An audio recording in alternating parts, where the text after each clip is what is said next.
Hey guys, welcome to Dan Does Disney. We've got Merlin back with us for Dumbo. We're going to check out, now this is the original. We're going chronologically from the Snow White on to the new. So we're going to talk about the original cartoon animated Dumbo 1941. I'm ready. And we're going to throw a little bit, I think, in there about the new 2019 version. Why not? We're not going to do a full review, but we'll definitely bring it up, talk about some points, just some points, and maybe some differences and what have you, what we liked, what we didn't. But the bulk of this is going to be on the Great Dumbo original, which I have. This is the 70th anniversary. They released a 75th a few years ago, but I believe it's got the same bonus features. I don't know for a fact, but this is one they have in the archive that they release every 5 years. All of the ones I guess we've talked about thus far are Disney archive, or what is it called? Disney Vault. The Disney Vault, yes. They're all Disney Vault movies, because that comprises of like the classic 10 or 12, and then some of the more recent Little Mermaid and Beauty and the Beast. The Renaissance stuff, probably. Yeah, that's it. So, alright, so as we do with the Dan Does Disney stuff, we're going to talk about some history of the movie, some little background tidbits, then we're going to discuss and review, and then I'll go over the features on this Blu-ray, many of which I watched today. I spent many a time with Dumbo today. It's not hard to watch the movie and then watch the commentary. True. Because it's only 64 minutes. It's a very so it's short. The same length. It's like it's almost the same. Watching it twice is almost the same length as watching the new one once. Yes. That's just shy of 2 hours. True. So this was released back in 1941 originally. So many things to tell you about this. First of all, this is one of the Disney films in the Library of Congress preservation. Oh. Just a couple of years ago, 2017, it went in. Remind me, were any of the previous ones talked about in there? I can't believe Snow White. I believe Snow White and Pinocchio both are. Okay, good. Actually, Fantasia might be too. I would hope some of these okay, that's cool. I didn't know that's that. interesting. Right. Yeah, there's apparently 750 films now in there. There's a lot of good as of stuff 2018. in there. I like the picks. They're interesting. And it's interesting to see what they pick each year, because it's up to 25 movies. They have to be at least 10 years old. Some get in on the 10th anniversary. Sometimes Toy Story did. Goodfellas did. You can always tell when they've been waiting to Raging put one Bull in. did. Yeah. So, but it started, I believe, in '89, and the first class was like all the ones you'd expect. Wizard of Oz, and Citizen Kane, Casablanca, all the classics. Gone with the Wind. But it's interesting to see the list, because also included is not just full-length movies, but short films, cartoons, experimental films. The Zapruder film is in there. That's an important film. film. And that's just, it's like a home movie, but they put it in. It's like connecting that which is, relevant to history and culture. And right. It's like this represents like America at some point in time for a certain reason. It's combining film with history in a way. Yes, and they have sort of a tagline, that says, "Oh, we selected this movie for." Basically, it's like because it was culturally, aesthetically, and something else significant, historically significant. So if you guys have never looked at what's in the library, it's very interesting. I don't believe any Star Trek movies are in there. I don't think there's any. Some bull, but okay. I don't think there's any. That's Trek. Star Trek's not relevant at all, guys. But that's more relevant as a TV show than a film series. There's no shows in there. It's not a TV archive. All right, right. We can get Rafficon in there. All right. You shut. All right.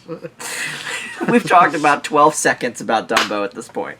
It's all connected. This is how these usually go, by the way. It's true. If you've never seen one. Okay, so this is the first Disney film since Snow White to make a profit.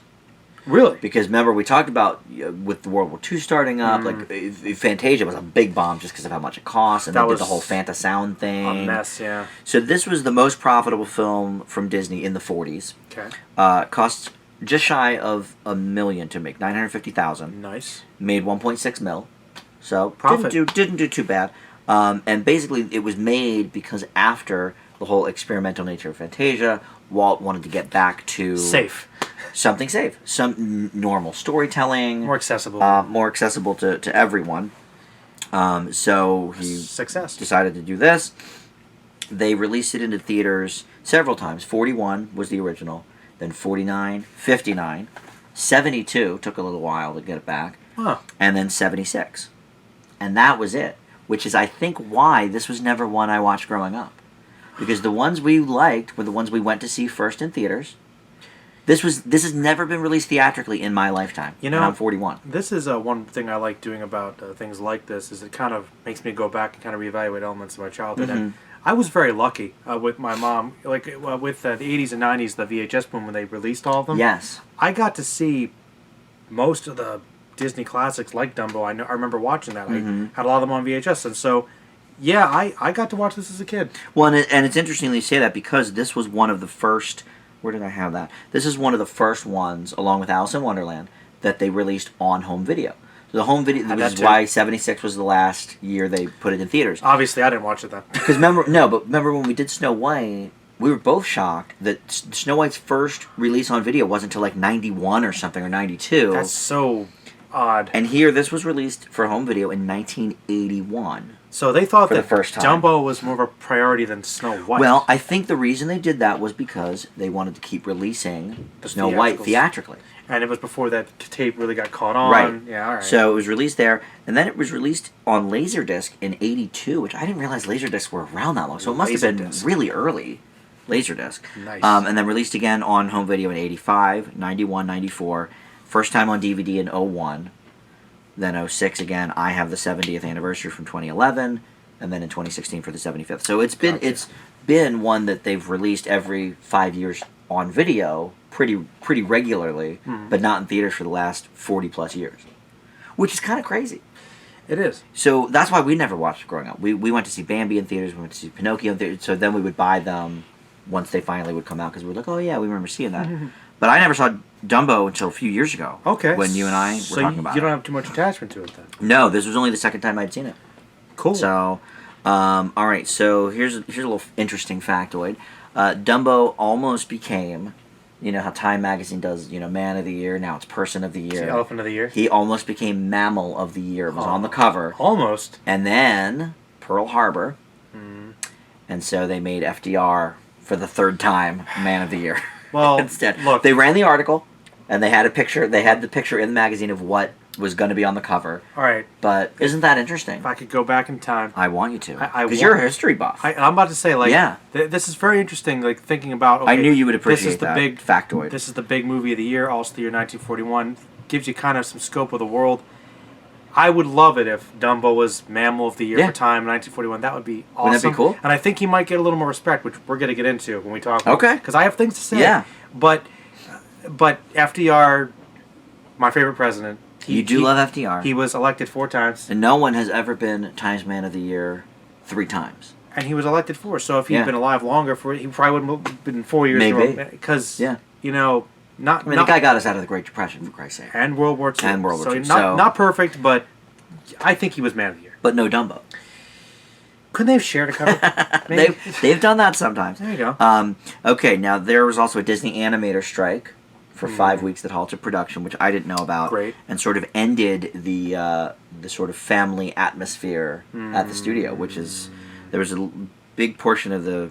Not a big portion, but there was like a little featurette that included some information about that. Outside contract. It was interesting to look up. I sort of was looking up stuff online after that, because I had never heard of it. Because Disney, I guess, being a smaller company, probably was a more close-knit group. Yep. And then I guess... Yeah, that would suck. But at this point, they're making... This is their 4th feature. They were Big working budgets. on Bambi as well at the time, so they were working on another one. They're a name now. Yeah, oh yeah.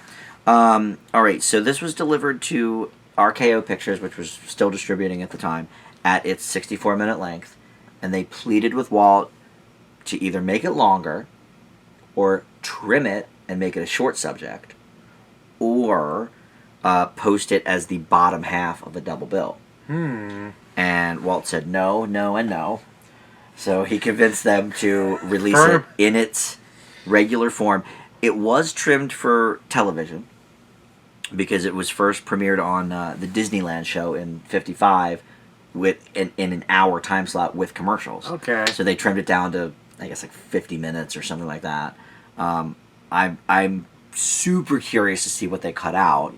Which we'll get into some things a little later about that. I'm sure we will. But then they did air it unedited for the first time in '78 on television. So, okay, what else can I tell you? Oh, there's watercolor backgrounds in this, which is very rare. But they did it. The last movie they did it with was it Lilo and Stitch. Had watercolor backgrounds. You believe that? Huh. Yeah. Doesn't surprise me. Never knew that. That's cool. But anyway, okay, so I guess we can talk about the film itself now. Sure. Before we get into some other things, but so let's discuss it. So on these I do most of the background stuff, so I like hearing from you first about what you think of the film. Now, you talked about how it's underrated. Do you want to talk about that, or do you want to talk about? Well, I want because you grew up with this Dumbo, you loved this movie. All right. Well, this is where it's going to get interesting. Yeah. And I appreciate you taking me on this little Disney journey. Yeah. Man, because I'm glad you're checking it with me. It's fun. It's because it's interesting. See, I love watching these old Disney classics. You remember my story, Pinocchio? Yeah. It scared you. Didn't care for it. Dumbo. Not the fondest memories of Dumbo. Okay. It was never one of my favorites. Okay. I was not really like. I was either going to go. Why was that? Because this didn't scare you like Pinocchio did. I mean, I think that the Pink Elephants on Parade kind of disturbed me a little, which I think is fair. Fair. Probably the intended purpose. Probably. I mean, he's on a drunken hallucination. Yeah, I think that was part of it, and Yeah. I think maybe I thought that maybe the story was a little dark or bleak or I was so young when I watched it. Mm-hmm. Like, I think this is one of the ones I watched when I was very young, and as I got older, I just dropped it.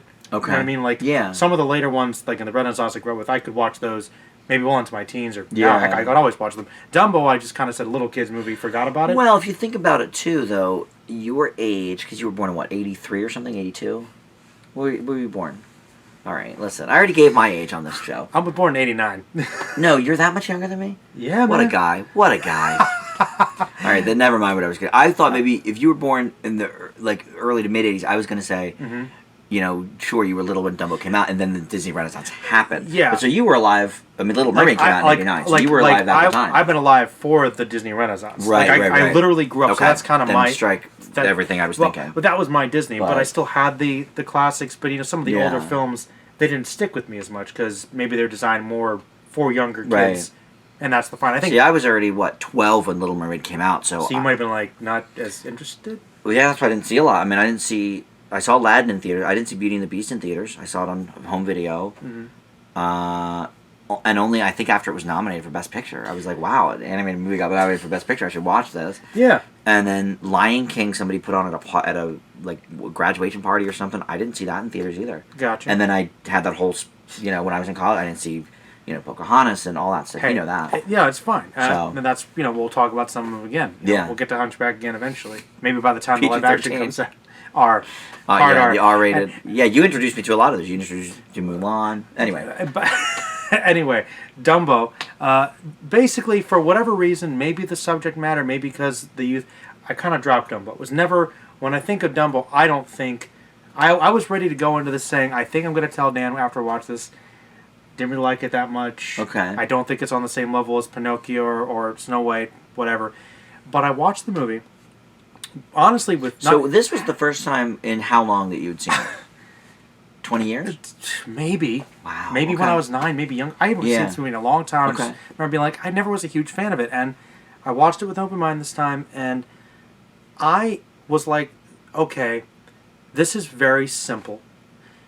But this is a really good story, and it hits hard. Like there's some stuff that would have gone over my head as a kid. Like that, and I can understand maybe why it wasn't one I gravitated to, because it's a sad story, but with a good message that hits home. I mean, you've got Dumbo is born in a circus, and he's got the big ears. It's a deformity, and right away he's ostracized by the other elephants. He's Nemo. It's a Nemo story. Harassed by the Yeah. clowns. His mother gets locked away for trying to defend him, and he's alone. The mouse, I think, Timothy Timothy the Mouse, Timothy, yep. who is the best character I really love him. Remember Timothy. I'm going to come back to okay. it. Hold I'll on, remember. Mark Barker. But basically... And you watched this before the new one, right? Yeah, Okay. of course. And Okay. so, Because I watched the new one before I rewatched this, but I saw this about 4 years ago. and I wasn't interested in seeing the new one because I didn't care, but you were like, we should talk about it a little, so I did. Yeah. I'm glad I did. Okay. And it's this tough story for Dumbo, but it's of course that classic Disney, which has always kind of been there, is like, you know what, we're gonna deal with some truths here. Sometimes things suck, sometimes it's hard, and you know what? But you got one person who believes in you, believe in yourself, and then dreams can come true. This was a classic Disney message. You've got the you thing say. on, judging by appearances, he seems deformed, but there's greatness within him, and Right. he kind of still gets that happy ending. Okay. And I thought that, especially when this was coming out, Mm-hmm. I felt like this is the kind of movie people probably needed. At the time, yeah. At the You know, time, so for World War II, and and I Pearl Harbor, yeah. and I just think that kind of tale is something that Disney's built upon, and with that Yes. lesson, that moral, they still go to dark places. I'm like, this is classic Disney. So you think that's why this was such a success, as opposed to, say, a Fantasia, something more experimental Perhaps like that? because it's something that it's tough, but it's something that kids and adults could appreciate. That message is just so good, and I will admit, when like the scene where he's trying to touch his mother, their trunks, and they're crying, I got a little teary. I was like, this is That's a choker. this for is sure. this is really sad, and Yeah. I was like, I felt so sorry for the Dumbo character. Like I was like, I thought I was not going to care about him at all. Yeah. Which might be something to talk about when we mention Burton's. Okay. But anyway, I think that this movie is a lot better than I was going to give it credit for, and I think that Timothy is probably one of the most underrated Disney characters. One of the top Like, Disney characters. I don't for- remember for Timothy. you. Nobody talks about Timothy the No. Mouse. That guy I didn't is remember him either. one of the best people. That think about, like, no reason. Better than Cricket, Maybe not. Cricket gets all the love. but everyone loves Jiminy Cricket. Everybody else, but give Yeah. Timothy the Mouse some love. Like, he goes, all right, he goes out of his way to help Dumbo for no reason other than he wants to. Yeah, he's a nice he guy. sticks up to him, scares all They're the other buddies. elephants. He gives them buddies. You know, gives the ringmaster the ideas. Like, he's with him the whole. I don't know. What a good character. What a great friend. I don't know. He is a great friend. I like that character. So he's top tier Disney character. He's for you. good. Okay. He's really underrated. So- I was like, wow. There's so much to talk about with this movie. All right, so And the dialogue. I liked a lot of the dialogue. should we talk about the animation? Should we talk All right. about the music? All right. What should we talk about? All right, I'll lead this. Okay. There's only one thing. I'm sorry. I didn't think I was gonna care. I No. didn't think I was But gonna care about Dumbo. You went into it with I- it. I well, want- with an open mind, like you I always kinda- do. I was but- like, as but far you were as- like, I don't really. I'll watch it because Yes. we're gonna do the Disney movies. Exactly. But, But I I'm don't like, really I'm ready to care. get past this. Right, Let's right, get that. But now I'm like, Kids movie. but it's still All the layers, like usual. surprises. Yeah. And I'm happy to be surprised. Disney was well. Listen, you'll be happy to know before we talk about anything else, with the animation, whatever. Uh-huh. This was Walt's favorite movie that he did Really? before he died. Huh. I could see that. It is Leonard Maltin, who we love. Leonard Maltin. Cool guy. Okay. So I don't know if you knew this, but he does. Big F-bomb? No. He's a Disney fanatic. Like, he does all of the intros. You know how I bought those like 20 different DVDs with all the shorts? He does an intro for each, not only each set, each disc. He does a separate intro. Maltin loves this. Talking about whatever. This is his favorite Disney film. Maltin loves Dumbo. This is Maltin's favorite And Disney movie. I know where we want to get, but You know? maybe I underestimate how much of a classic. I just feel like Dumbo's not one that people talk about that much, but it is. It's a. I find it's a is good story. The people that love this movie, it's among their absolute favorite Disney movies. I mean, our friend Justin, our friend Peter, this is both their favorite, I would say, Disney movie. You know? Really? Yeah. I forgot that. Yeah. Well, you know, that surprised me because it was never really one of mine. No, and again, I never saw it until a few years ago. But there's a lot of good, simple. The moral of this movie is just it's very hard hitting, and I like the message a lot. Yeah. And I can understand why. Well, this is kind of what I think Disney's about. I think this is what he set out to do when Which he is- started. It's just- lessons, For- happiness, family. Put it out there. All that kind of Like, stuff. I I think that's what Disney's based on. Like, I think it's quintessential Disney. Yeah. And I didn't realize that. But anyway, the animation is probably the only thing about the movie that I would say might be a negative. And that's still saying it's well animated. But when I think about Snow White, think about Yeah. Fantasia, I Yep. think about Pinocchio, I'm like, I'm not as Okay, impressed. I agree, but by let me this. put two things at you for that. Okay. I don't disagree with that. Okay. The stuff in Snow White is They invented colors. leaps Dan. and bounds. They invented colors for that film. Leaps and bounds above this. And the Fantasia But stuff. Fantasia stuff is glorious. You know. But two things. Number one, Okay. the pink elephant scene, Mm-hmm. the hallucination scene, is so brilliant in its simplicity, True. but also its Fluidity? Well, yeah, I was. Yeah, that's not the word I was going to use, but yes, I would agree with that. But it's inventiveness, I guess. True. Because it's doing a lot with really just kind of a background of just black, and the use of colors, the use of all of that sort of in your face kind of stuff, but yet it's still very simple. I think is brilliant. So that's number one. Artistically, you're right. Number two, the forced perspective of Timothy Mouse against Dumbo. Mm-hmm. Whereas, like, if there's a scene where he's like on his trunk or something, it's like Dumbo is actually the background of the scene because Timothy Mouse is so small. I thought that was really cleverly done and directed. Okay. I assume Walt directed this just like he did most of the early movies. Yeah. But I agree that on the whole the animation is not up to par with Fantasy, but I also think they didn't work on it nearly as long. Okay. Because A, the animation strike. Oh. And B, look, let's put this out quick to recoup the losses from Fantasia. I like context. That's all I'll say and for like, that. no, and I appreciate that, and that's why I'm not like being too hard on it. Yeah. But I have to be. I agree. The animation is not as good. It's not quite as. But I think that's why. But it's still very well animated. Do you like the hallucination scene? It was well animated, and I liked. I just thought I think actually my certainly the most experimental portion of the film. Definitely, but I think my favorite sequence was actually when the train. I liked the train, but I think when they were doing the fireman bit. That was cool. I thought that was cool. That was pretty good, and also. We'll get about that later, but the music, there's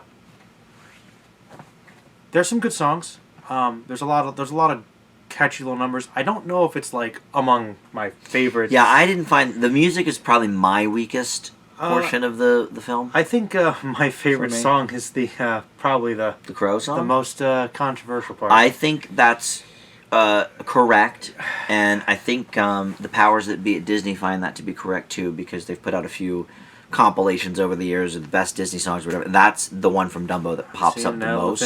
I will say this. There's two deleted scenes on the Blu-ray. It's a good song. Yeah, it's good. I mean, it's a jazz number. Exactly. Seen a rubber band. We know why. But there's two deleted scenes on the disc. And one is actually less of a scene than this guy just describing, hey, we found a bunch of pages in the Disney archives. Here's some storyboards of what this scene might have looked like if it was animated, and they had voice actors come in and do it. Okay. But then the other one is an actual deleted song from the film. Okay. That's what a lot of these are. These early things is like, well, Walt didn't have the money to animate this, but he wrote it, or something. and here's a storyboard, whatever. So Gotcha. but that was interesting. But the song, the deleted song there, I think is one of the best ones. I mean, they didn't use it, so I can't say in the movie, but I mean, compared to the other songs in the movie, I'd put it maybe second or third best. I thought it was really good. I don't know why they didn't use it. I guess just for time, but yeah. Anyway, so yeah, I think the music is not as memorable as a lot of certainly the ones we've watched so far. Pinocchio's Wish Upon a Star, and Snow White's Got Whistle While You Work, and all of that. That's a minor thing too. So like those huge components, I'm like, it's not quite on that level. I do want to talk about one thing before we talk about the Crows. Okay. Because I'm ready to talk about the Crows. Okay. I'm ready. Sure. Might not even be what you think. Okay. Because I did some research. Okay. Created too. Wow. I did a little research because I was like, Merlin does some research as well. I care about these movies. Yeah. All right. Okay. Usually you just leave it up to me. I'm also hey. Sometimes I do agree. background stuff. I'm not completely in the dark here. I know. But yes, I want to be surprised too and react. I'm Correct. the audience here too. Because I like it when you find out facts. I liked it, but this one thing I want to look up because it's a big part of Dumbo. Yeah, you're right. Okay. One thing I also appreciate about this movie, because it's about an elephant in the circus, and the history of that, and things that have changed with that. Sure. Okay. And I wondered, well, you know how they think about it. You've got the elephant picked on because he's in a circus.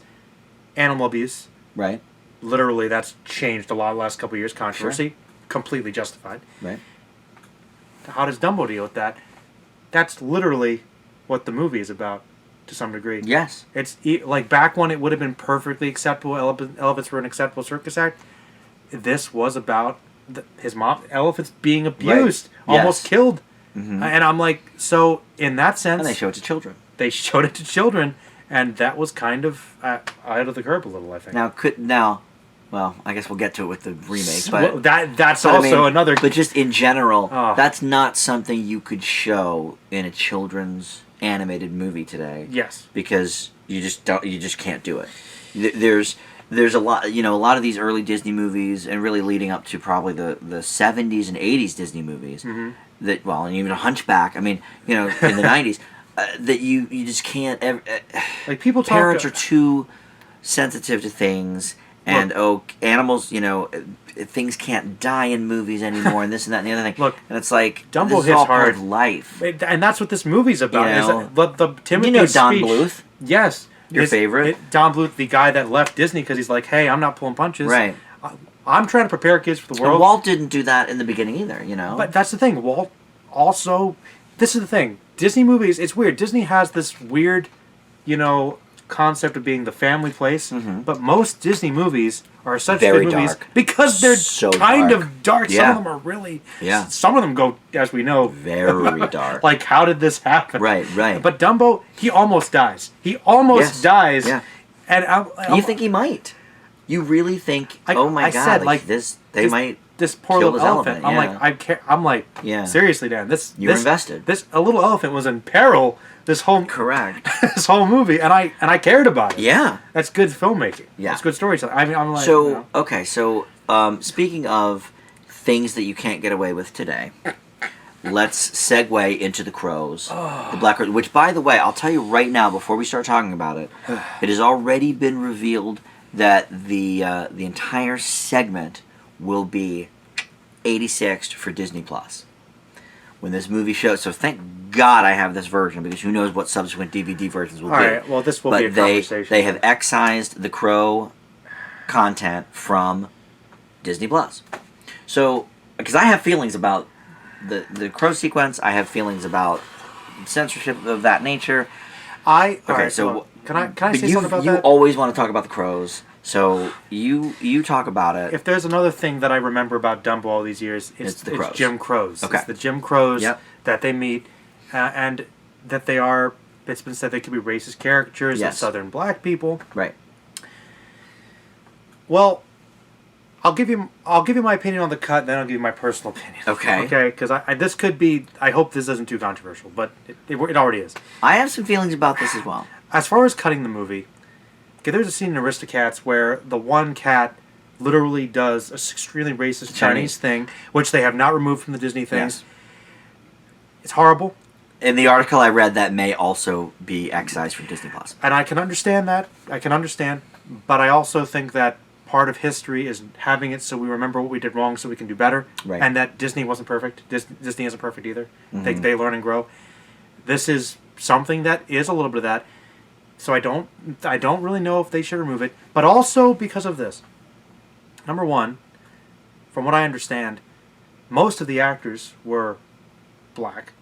The lead wasn't. Crow was not. The lead Crow's not. The others were, though. Yep. And they were part of, I think, a famed choir or something. I believe so. They were respected, so they were all involved in that. And the characterization of those crows, they didn't seem bad to me. They didn't seem like bad people. They weren't unintelligent. They were making fun of Dumbo in a situation.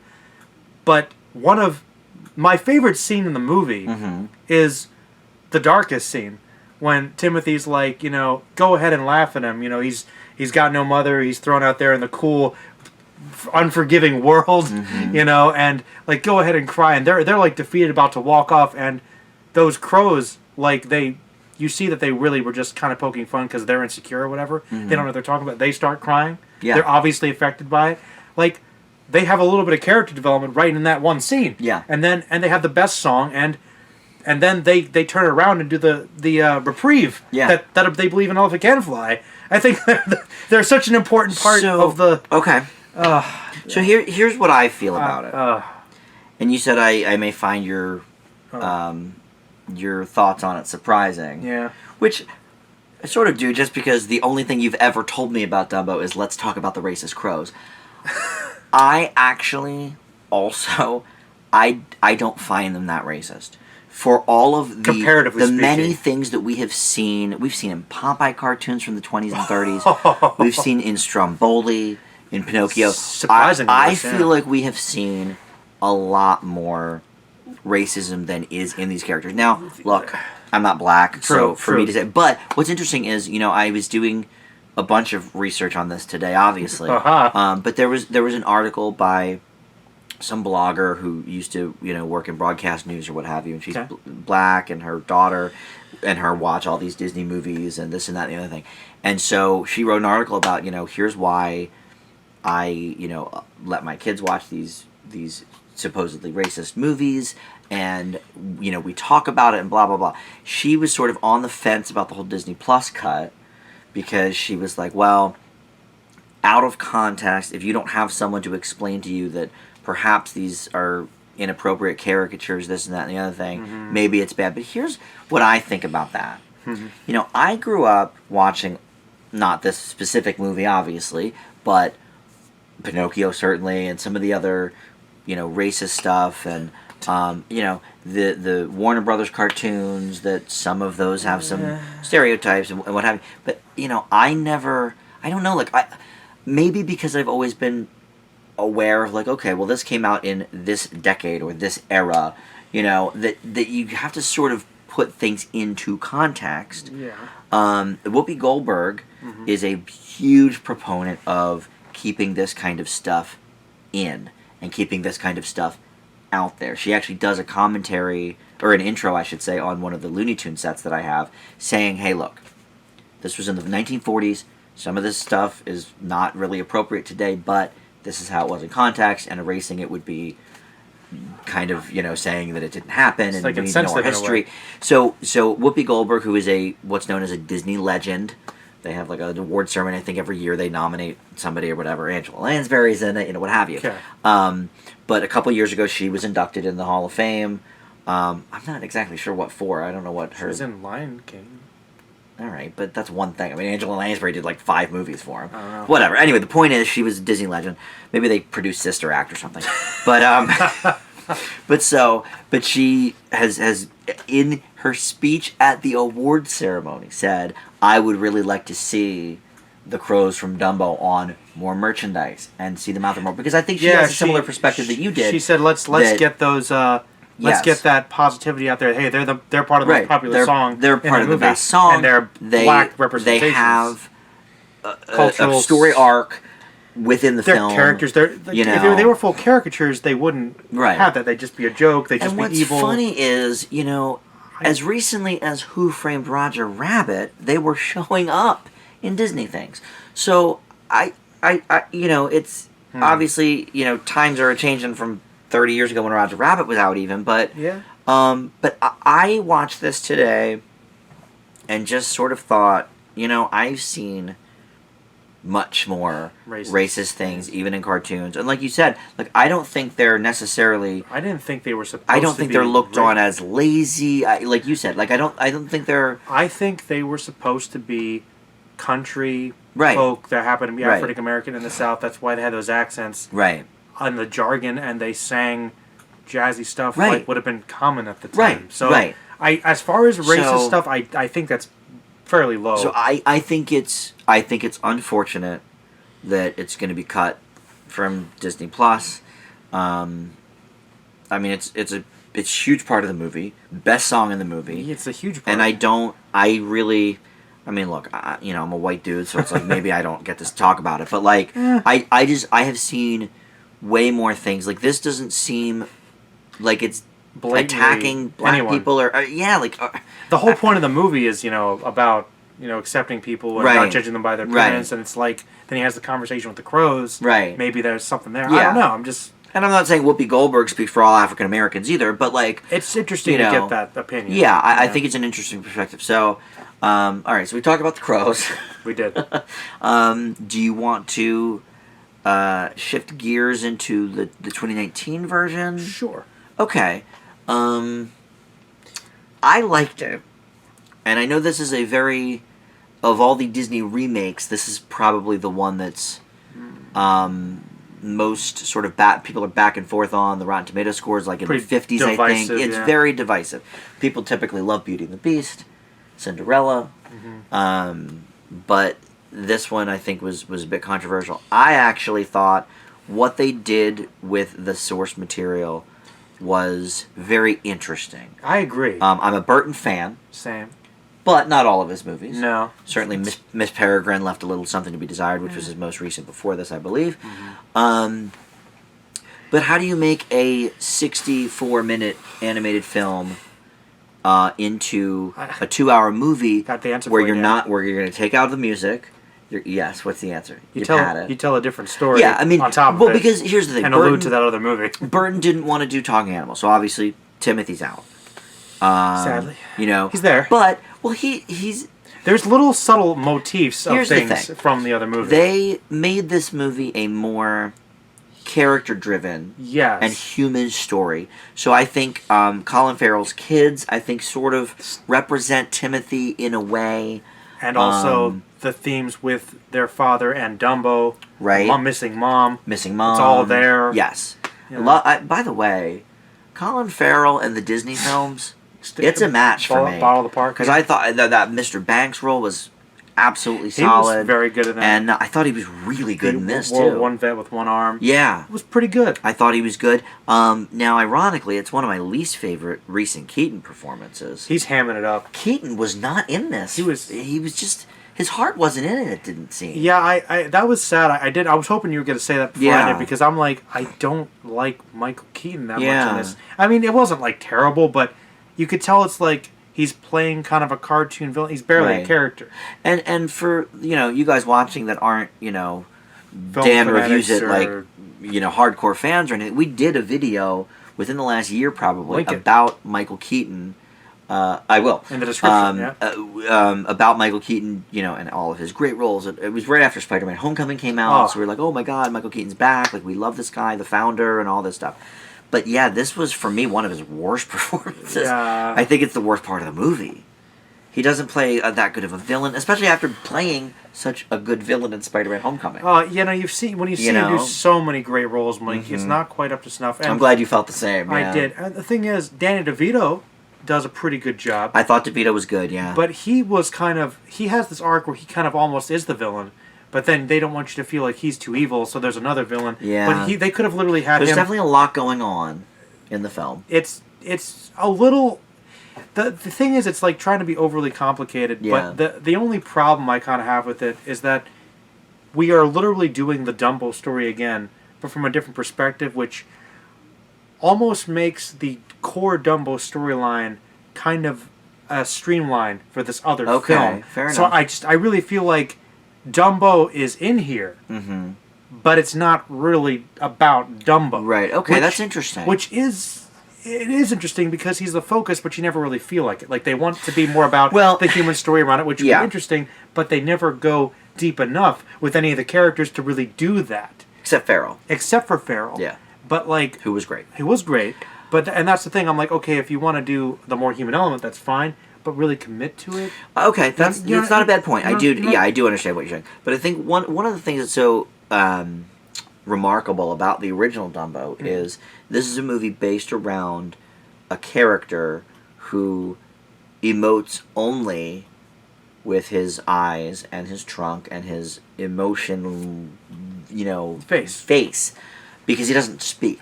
True. And so, obviously, for Burton to do something similar with a CGI elephant that you can't really do these really Animations. dramatic Cartoony. expressions, Yeah.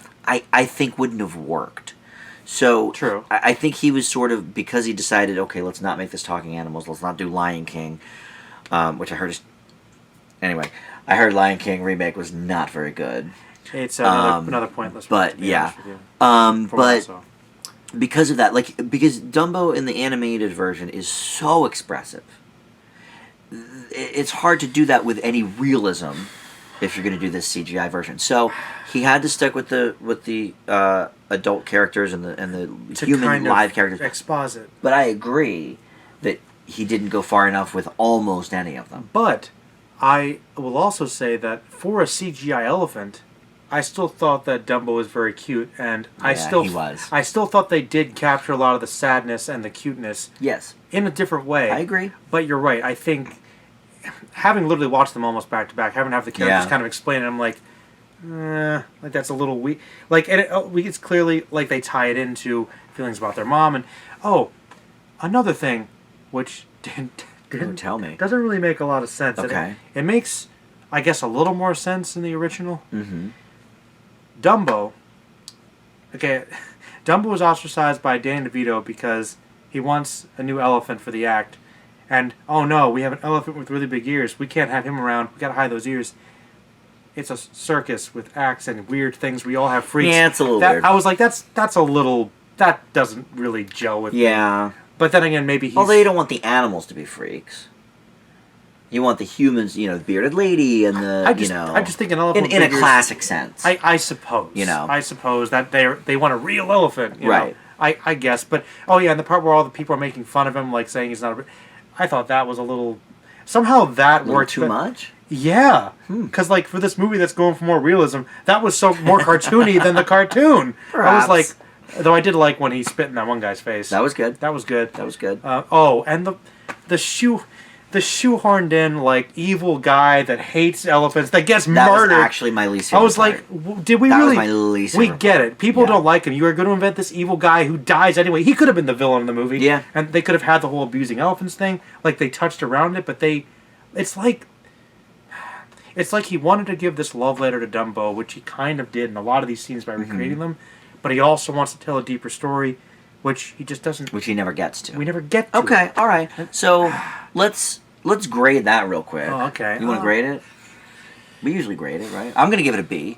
Okay. I thought it was fine. I thought it was in that sort of like Pete's Dragon type of like Disney remake where it's like, is it maybe not necessary okay? But it does something a little different. But it does things a little differently, which, I mean, Beauty and the Beast stuck basically to the animated Beauty and the Beast, and I loved that. So it's not necessarily always, it always has to be the same or has to be different, but I do like some of the directions Burton took with it. No, it has a very strong Burton feel. It has a strong Burton feel. I wish Keaton was better, and I wish things were fleshed out a bit more, like you say. I think if it had been, it could have been a very good movie. I thought visually it was very good. Visually, like many Tim Burton movies are. I thought Green was good. I thought Green was good. Farrah was fantastic as always.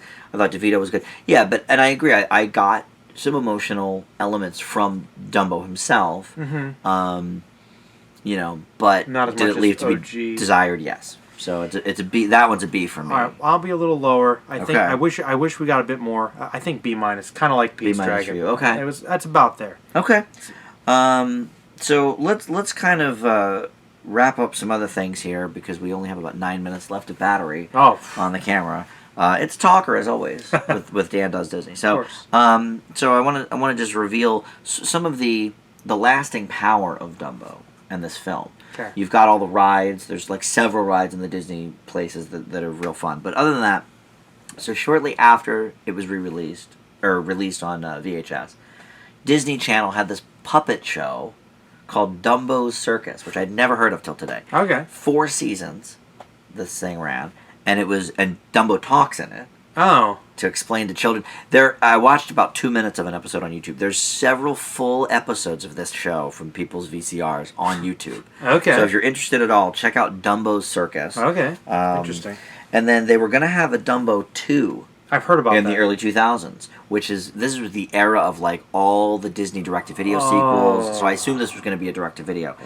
And in one of the DVD sets, the 60th anniversary, apparently they're talking. One of the featurettes talks all about some ideas for it and blah blah blah. What are they So doing for Dumbo it was 2? going to take place the day after the original, and part of it was going to explain what became of his father, which big mystery, of course.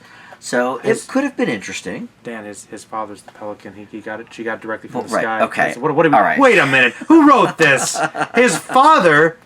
All right. She's But this. but the stork delivers it to parents. You saw storks, You're right. right? That's right. He They're- delivers it to a mother and a where father. where was that's you're Right. right. Correct. So- Correct. All right. Correct. So that might have been interesting, but that was shelved. in the mid 2000s. That might have been interesting. Maybe that's where he got his big ears. He could learn how to fly better. That's right, from Jumbo Senior, as they say. So so the Blu-ray features on this. Again, I'll show it to you. This is the particular version. I have the 70th anniversary. So it comes with. There's no like specific audio commentary track. Oh. But you can watch the movie with this. Disney has weird names for everything, so this is called the Cine Explorer Experience. And this is how I watched it the second time. So it's basically pictures that come up in the different four corners of if they're talking about something, like for example, the stork has the same voice as the original Winnie the Pooh. Oh. So they put up a little picture of Winnie the Pooh and had video as he was talking, so it was like simultaneous. And then they were talking, this person animated such and such a way. Sometimes they'll have like an interview clip with the person that they'll just put up in like a little video box. So it was very interesting. I learned a lot from it. Okay. And I thought it was very cool, very well done. So I talked about the deleted scenes already. There's a half-hour featurette about the animators that made it. Some of the background stuff on how it was made. Cool. That was interesting. Also, one of the animators that worked on this, he lived to be 97 years old. Okay? Good on him. And he worked about 4 to 5 hours a day up until the week he died of a heart attack. Last movies he worked on was Chicken Little and Up. This guy did not want to leave Disney. So this dude worked for Disney basically the entire existence of Disney, the first 60, 70 years that it existed. Number one. Isn't that wild? That's a hardcore employee. Hardcore employee. And talk about loving your job to death. Yep. I want to be that guy. Yep. That is... Isn't that crazy? So Chicken Little and Up were both dedicated to him. So if you watch those movies, I guess in the credits it says that, dedicated on to Up too? this guy. Yeah. Those are the last two movies. Isn't that wild? What's that guy's name? If you had it, just an I know. Animated. Why did I not write it down? I don't know. Wow, that is just blows. But isn't my that mind. pretty cool? That's awesome. So that was a thing that I learned. Wow. Okay, so there's a few DVD features from earlier versions, which includes like a 15-minute thing about like Leonard Maltin loving it and Roy Disney talking about it and whatever. And then they have a couple of old trailers and the original intro with Walt Disney from the first TV airing of 1955, which I love that kind of stuff as a television history buff. Is Walt Disney one of your favorite TV host intro guys? Is he actually is a great host. Is he better than Rod Serling? I'm going to say yes. Okay, hold on. Because, now I understand Rod Serling did, write and or direct some of them. But I mean, Walt Disney created this entire empire, whereas I think Serling was more of a hired gun. Yeah. True. So yes, I always thought he was a great television host. So yeah, but there's a bunch of cool stuff on there to check out. There's a couple of old shorts to watch as well, which I always love when they throw on some animated shorts from I think they're both from the 50s in this particular case. I wish it was the short that they showed in 1941 in front of Dumbo, but who knows? So yeah, so I'll give the package of Dumbo an A. Okay. Not quite up to par with Snow White, but I definitely thought that Cine Explorer commentary thing was really cool. That's pretty awesome, interactive. And the thing with the Disney, just people in general, is the archive is so huge. I mean, it's a wealth of, whatever. Like when the guy was talking about the deleted scene that they discovered, he said there's literally millions of pieces in this, and they sort of had like a video of showing the warehouse and stuff. Whether it's just like an animated storyboard or, an idea scribbled on a piece of paper about, somebody should do this, whatever. I mean, I would love a job just being like a Disney historian or something, like trying to unearth some of this really cool stuff. You should look into it, see if that's a thing. Actually should look into it. Honestly. I'm sure there's some because, I mean, somebody has to go through all organize all the stuff, but catalog it. It's always interesting to show on there. It's also another thing I appreciate too, because honestly, the history of filmmaking and the process is just cool to find out about too. Yeah, and especially from this long ago. I mean, this is only really 10 years after sound came was out. A thing, Yeah. So I think it's very interesting. But we are running short on time here, so I guess why don't we grade the film? I've already graded the DVD package. I think I know what you're going to grade the film, but I'd like to hear it anyway. Are you struggling? I mean, I feel like I go too easy on these classics. It's not Snow White. It's not Snow White. It's not Pinocchio. No. It's not Fantasia. But it's really good. I'm going to give Dumbo an A.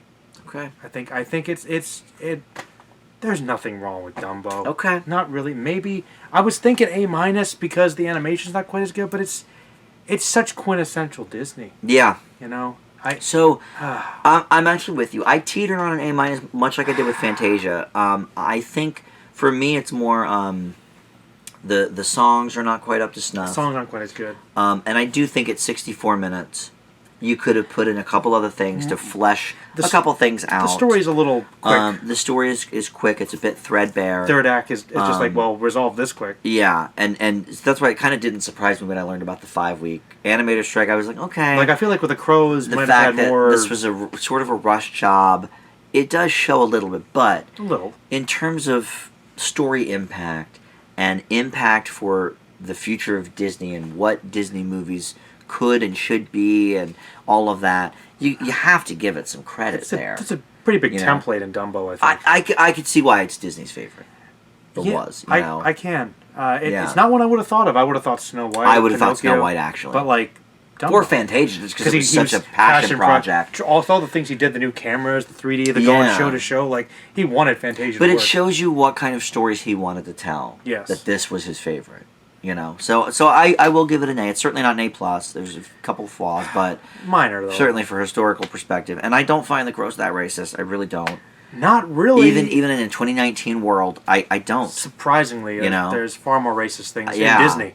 Oh yeah. So, absolutely. You know. But all right. So thanks for watching. Join us for the next one, which I think is one of the musical ones. Oh, is it Bambi? You're right. It's Bambi next. First movie I ever saw, I believe, in theaters. So I haven't watched it in probably 30 plus years. So it'll be interesting to see again. But yeah, join us for that. And that's it. So thanks so much for watching, and we'll see you back here next time. Bye. Bye-bye.